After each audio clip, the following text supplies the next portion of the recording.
was born and raised in Shaker Heights, Ohio, which is a very Jewish area, and my parents and our extended family had always been Jewish, so I was brought up culturally Jewish, not so conservatively Jewish.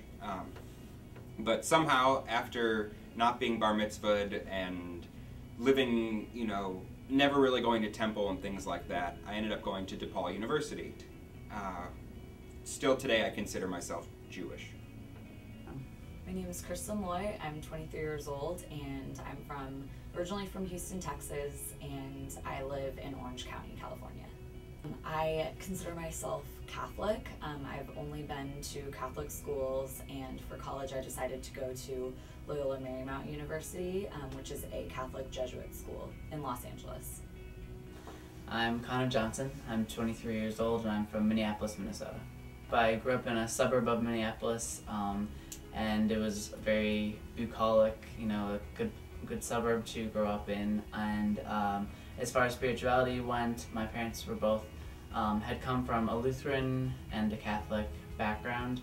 Been raised as my dad was Lutheran, my mom was Catholic, but they both chose to be more spiritual and agnostic, but encouraged my brothers and I to really find what kind of religion, or if so, what would work for us. So I'd say we came from a very agnostic background, very open to different faiths, but not practicing at all.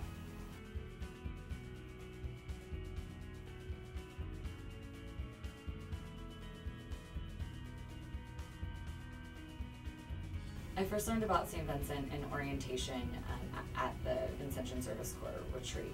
And I knew about who St. Vincent de Paul was, but I didn't know what he stood for. The first time I really learned about St. Vincent, I guess, was at freshman orientation. We had kind of a little spiel on who St. Vincent was, but I guess learning the Vincentian charism and what Vincentian meant didn't come until I started volunteering for a DePaul Community Service Association group, starting at the end of my freshman year, because I'd always done community service and I'd always filled out my volunteer hours, but I had really learned the intentionality behind community service, and I think that's what Vincentianism is. It wasn't until sophomore year that I was introduced to DePaul Community Service Association, which brought me into many schools in inner city Chicago, and through the children that I was working with and through the university ministry program, I was introduced to St. Vincent and what he has taught me and continues to teach me every day.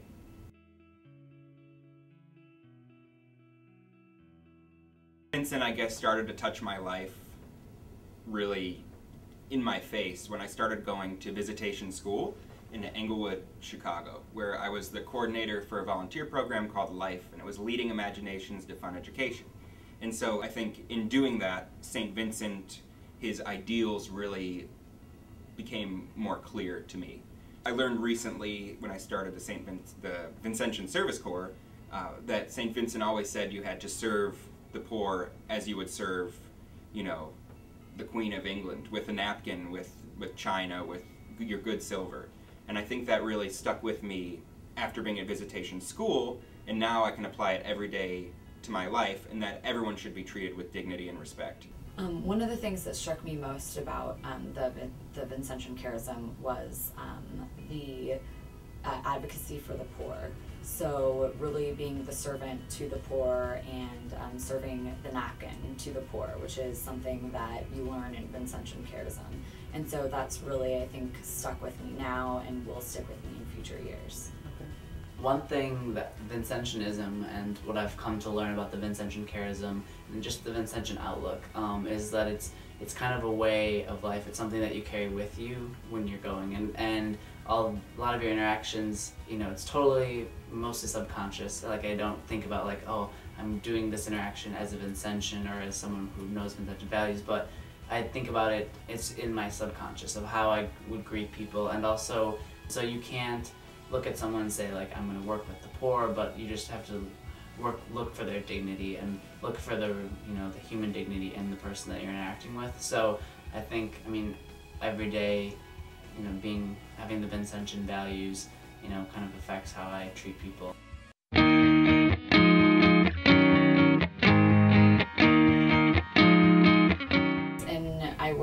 right now at St. Vincent Medical Center, and it's a non-for-profit hospital in a low-income area in Los Angeles. And a lot of the clients that we serve are low-income.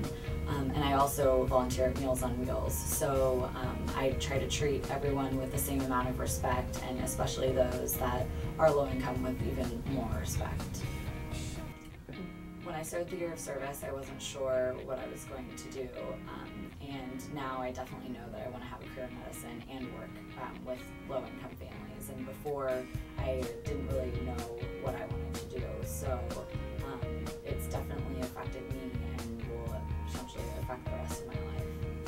Well, before doing this post-grad year of service program, I had kind of envisioned my life differently than I see it now. Like I think Vincentian values have really played a part into a lot of different things I like to do. I would like to do film work with film, but I realize more and more how I can integrate the Vincentian values and use film and media as a social justice tool to affect change. And my experiences with my job and my experiences with the Vincentian Service Corps have drastically changed the path of my life forever.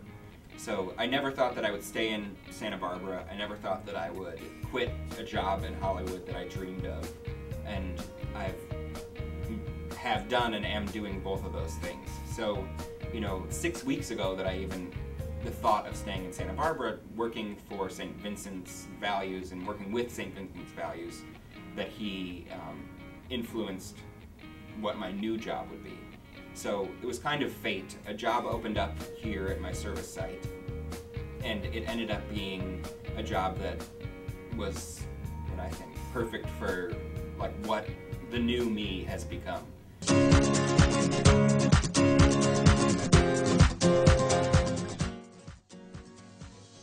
I realize more and more how I can integrate the Vincentian values and use film and media as a social justice tool to affect change. And my future plans are altered because I think once you really delve into the Vincentian values, it's hard to choose a different life path other than wanting to make change and help. In the future, I hope to have a career in medicine, whether that's becoming a doctor or a physician's assistant, and working in a low-income area where I'm able to serve the needs of the poor. So living with the Vincentian values is such a priority in my life this year. I know that there's no way that I'll be able to turn my back on his teachings or the lifestyle that I've become accustomed to. Once you look into somebody's person and see past their lifestyle or their situation or the unfortunate events that have left them stuck in like, for instance, this housing property, you realize that I'll never be able to look at somebody and just brush them off again.